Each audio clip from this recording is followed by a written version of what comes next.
Psalms chapter 30, verse 11. You have turned for me my mourning into dancing.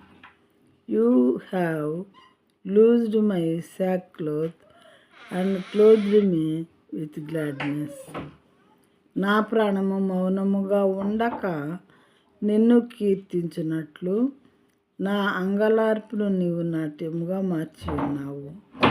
చిన్న ప్రియమైన వారులారా, మరి నా ప్రాణము మౌనముగా ఉండక నిన్ను కీర్తించినట్లు సైలెంట్గా నేను కూర్చోకుండా అనుక్షణం నాకు గుర్తొచ్చినప్పుడల్లా మిమ్మల్ని స్తుతించుకునేలాగా నీవు ఒక పని చేసావు కదా దేవా. అదేంటంటే నా అంగలార్పు, నా ఏడుపు, నా బాధ, నా వేదన ఇవన్నీ కూడా నాట్యంగా మార్చేసావు కదయ్యా అని భక్తుడు ఇక్కడ చెప్తున్నారు. ప్రియమైన వాళ్ళారా, ఈ దేవుడు the God in the Bible మన అంగలార్పుని నాట్యంగా మార్చేటటువంటి దేవుడు.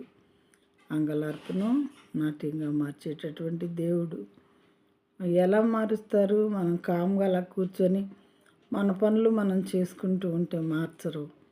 మనం దేవుని పాదాల దగ్గరికి వచ్చి మనం ఏమైనా తప్పుడు పనులు చేసినా, తప్పుడు ఆలోచనలు ఆలోచించినా, మరి నడతలు నడిచినా, తప్పుడు నడతలు నడిచినప్పుడు దేవుని దగ్గరికి వచ్చి అయ్యో ప్రభువా, నేను ఇలా తప్పిపోయాను, నువ్వు పరిశుద్ధంగా ఉండమని కోరుకుంటున్నావు. కానీ ఈరోజు నేను మాటల్లో తప్పిపోయాను, పలానా వాళ్ళతో పోట్లాడాను, పలానా వాళ్ళని అనవసరంగా తిట్టాను, పలానా వాళ్ళ మీద అనవసరంగా లేని పని కల్పించి ఇంకొకళ్ళకి చెప్పాను.